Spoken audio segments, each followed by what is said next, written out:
എടാ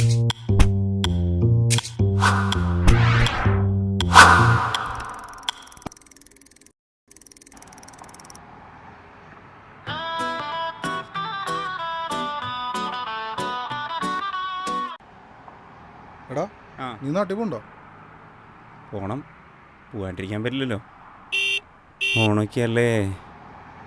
ഇവിടെ കാലത്തൊട്ട് ഇവിടെ വരുന്ന നാട്ടുകാരുടെ വായിലിരിക്കുന്ന മുഴുവൻ കേട്ടിട്ട് ഇത് കഴിഞ്ഞ് വീട്ടിൽ ചെല്ലുമ്പോൾ അവരുടെ വായിലിരിക്കുന്നതും കേട്ടാലേ മനസ്സിനൊരു സുഖമുള്ളൂ.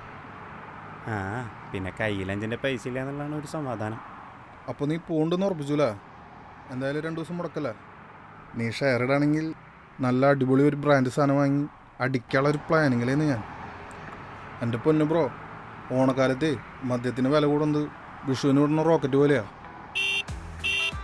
ഇനിയിപ്പോൾ എന്തിട്ടാ വല്ല വാട്ട സാധനം വാങ്ങിയിട്ട് അടിക്കാം. ശരിടാ, ഓക്കെ.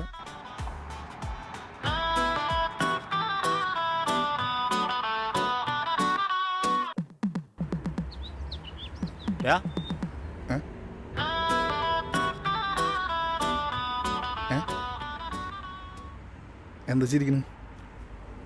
എടാ എൻ്റെ പൊന്നു മോനെ, പൈസ ആണെങ്കിൽ എന്നോട് ചോദിക്കരുത്. എൻ്റെ കയ്യിൽ 5 പൈസ ഇല്ല.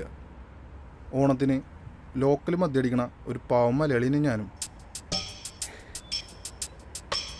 അല്ല, ഞാനൊരു 1000 കൂടി ഷെയർ ഇട്ട് കഴിഞ്ഞാൽ ബ്രാൻഡഡ് തന്നെ വാങ്ങാലോ അല്ലേ? ഏയ്, നിന്റെ നാട്ടിൽ പോണ്ടേ? അത് രാത്രിയല്ലേ പോകണ്ടു. 2 അടിച്ചിട്ട് പോവാലോ. അല്ല, 4 അടിച്ചിട്ട് പോവാലോ. ഏയ്, അപ്പം നിൻ്റെ കയ്യിൽ കാശില്ല കൊണ്ട് അതെങ്ങനെയെങ്കിലൊക്കെ അഡ്ജസ്റ്റ് ചെയ്യാം, കുഴപ്പമില്ല. നോക്കെ, നീ ഇങ്ങനെ കാശില്ലെന്ന് പറയും ചെയ്യും. ഓണം, വിഷു, ക്രിസ്മസ് ഒക്കെ വരുമ്പോൾ വലിയ ആഘോഷങ്ങളൊക്കെ നടത്തുകയും ചെയ്യും. നീ തന്നെ യഥാർത്ഥ മലയാളി.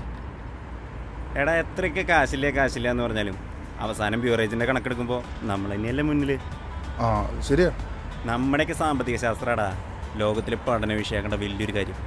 പിന്നല്ല. എടാ, അന്ന് 5 ബ്രാൻഡ്. ആ ബ്രാൻഡല്ലേ ഈ ബ്രാൻഡ്? ഇത് നല്ല അടിപൊളി ബ്രാൻഡാ. നീ കണ്ടോ?